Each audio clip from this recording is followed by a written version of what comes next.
This is Story Recapped. Today, I'm going to explain a horror, mystery, thriller film called Vanishing on 7th Street. Spoilers ahead. Watch out and take care. In a movie theater, Paul, a projectionist, reads a mystery book to pass the time in his booth. He wears a little torchlight on his head as if he were a miner. Paul tries to combat his urge to sleep, so he goes out and flirts with the girl at the concession stand before going back to the projection room.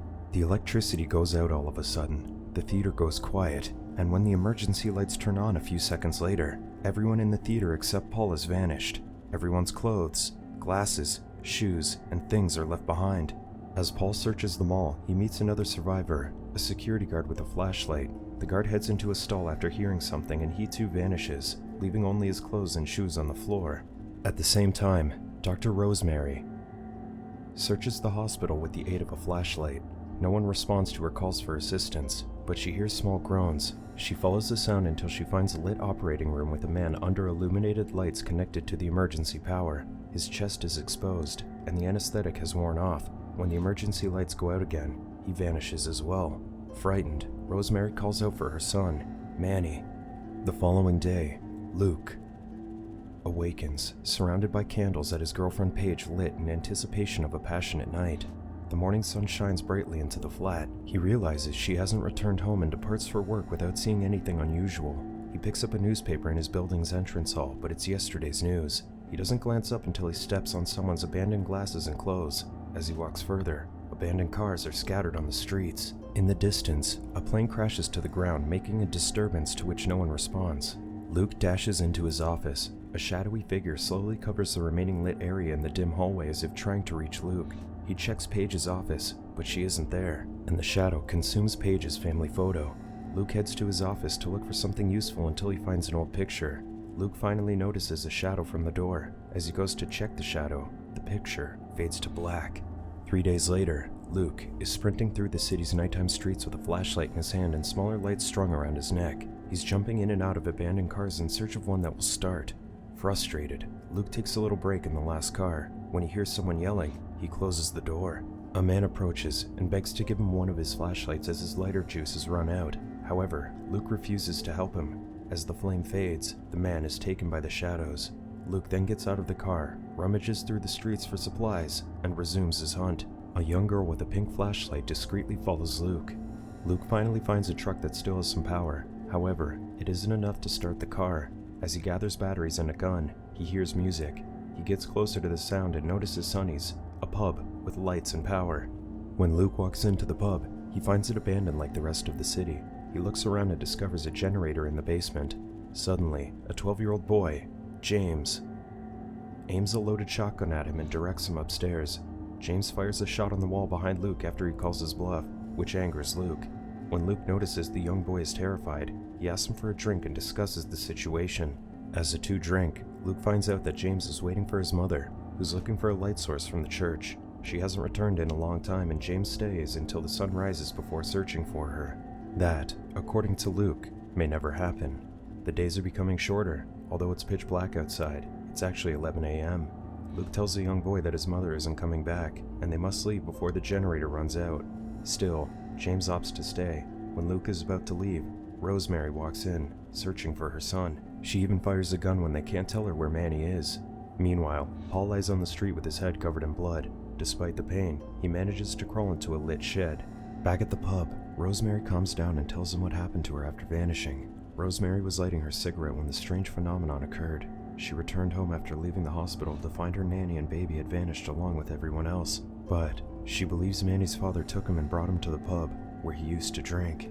Then, they hear Paul shouting outside. Luke refuses to help Paul, but when Rosemary and James insist on helping him, Luke decides to go. On his way to Paul, he perceives a man's shadows across the street and sees Paul lying on a bench at a bus stop. It's the first of many solar-powered shelters that the city intended to build. Luke's flashlight goes out just as he's about to carry Paul to Sonny's. He lights a sparkler, takes Paul, and runs as fast as he can. When Luke falls and injures his ankle, the shadows move in and almost catch them, but Rosemary opens the bar's door, and enough light spills to keep the darkness at bay. Inside, Rosemary takes care of Paul's wounded head while Luke puts tape on his injured leg. Paul claims that his light went out after being hit by an unknown force. When his light turned back on, he woke up in the street and felt as if he were being transported somewhere. According to him, it was so dark but Paul could hear voices. Then, he dragged himself to the bus stop and yelled for help. A little while later, they share their theories on what happened. When things don't add up, Rosemary insists that it's a form of punishment from God. Frustrated, Luke grabs James and asks Rosemary if the young boy deserves to be punished. While Luke continues his argument, the light flickers. Paul then tells everyone to lessen the load in the pub so that it won't consume more power from the generator. In the basement, they notice a locked door next to the generator. James says it's an emergency exit. Frustrated and helpless, Paul repeatedly kicks the generator, which causes the light to flicker again. Once the generator stabilizes, Paul narrates the story of the lost colony of Roanoke Island. In 1587, the Roanoke colony was the first civilization on Roanoke Island in Dare County, North Carolina. When a supply ship arrived, they discovered that the community had vanished without a trace. The only evidence they found was the word Croatoan scratched on a post. He theorizes that they befriended something, or someone, and they're being reset. As a result, the whole town vanished. Still, Paul is unsure about what really happened to them. Paul collapses unexpectedly, and they carry him to the pool table, where Rosemary cares for him. She asks Luke for an ice compress.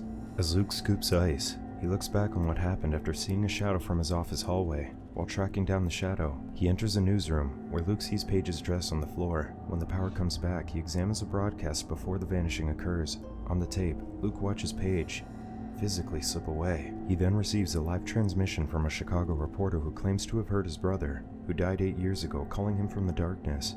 He theorizes that shadows in the dark can deceive you. The reporter tells everyone to only stick to the light they hold and instructs them to come to Chicago and find him. Suddenly, the electricity goes out. As Luke searches for a light, he hears Paige's voice from across the hallway. When ghostly forms appear, he steps back as they rush after him. Luke immediately rushes to his office and rips down the blinds, filling the area with sunlight. The shadows dissipate.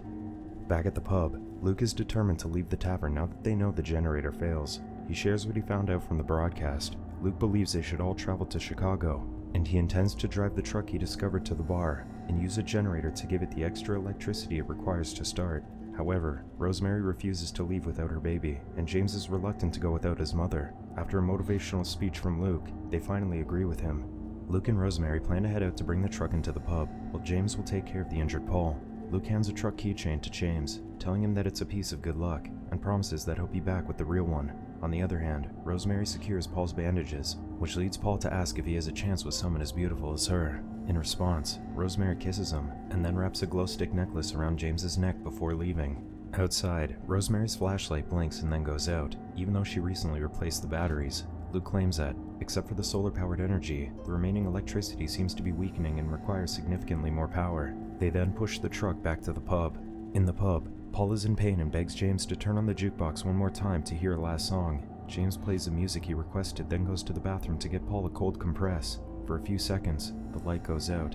When it goes back, Paul stares at the ceiling nervously and screams for James.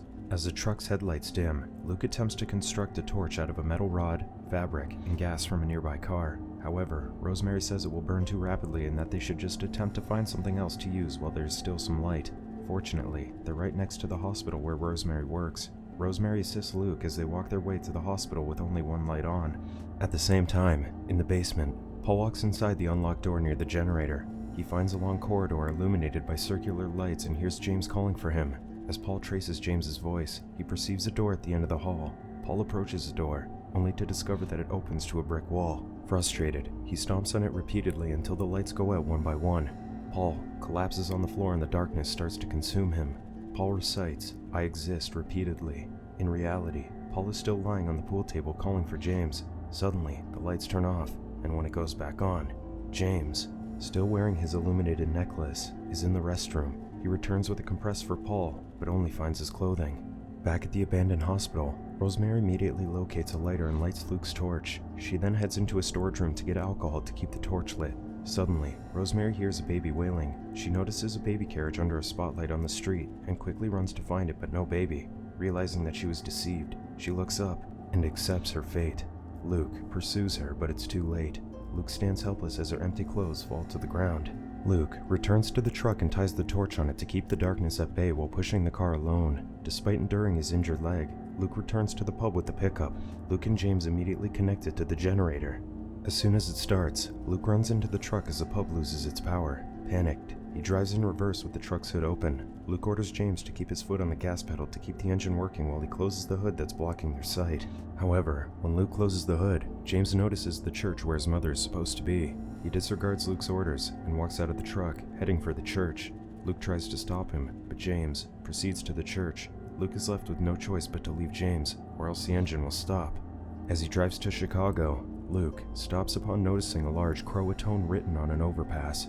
Meanwhile, as James enters the church, he notices candles on the altar. From the darkness, he hears his mother calling to him. Unbeknownst to him, the shadows are creeping in from behind. As he looks for his mom, a figure behind him appears, ready to consume him. Suddenly, Luke collides into the church, lighting up the aisle where James stands. He steps outside trying to convince him to go, but James refuses, believing that his mother is at the center of the altar. However, when James checks the altar, he only sees a pile of clothing. Suddenly, the headlights go out, and Luke is caught in the middle of the darkness while attempting to pursue James. As the shadows slowly conquer the church, James stays at the center of the candles while repeatedly reciting, "I exist." However, all the candles go out, plunging them into darkness. Finally, the sun rises, revealing empty cars. Surprisingly, James wakes up surrounded by unlit candles. A little girl approaches him and informs him that he is in her bed. She introduces herself as Brianna and begs James to stay with her. Brianna has survived thanks to a solar-powered flashlight, although James is unaware that the sun will soon set and the flashlight will die. As Brianna and James leave the church, they notice a horse chewing fallen apples. They ride the horse and decide to take it to Chicago. As they leave the city, the sun sets, casting the shadows of Luke, Paul, and Rosemary, as if they were watching the two. As it gets dark, Brianna's light turns on, ensuring their safety as they embark on their journey. Paul theorizes that their situation is similar to the colony of Roanoke Island. Luke confirms this upon finding the word Croatoan. It appears that the mystery that occurred centuries ago, that no one has solved, is happening again. In the end, despite their best attempts, James and Brianna will succumb to the darkness that follows them. There is no safe haven, as there's no place where the shadows cannot reach as it consumes the world. Subscribe to watch more videos like this. Turn on notifications. And leave a like, it really helps the channel out. Thank you for watching.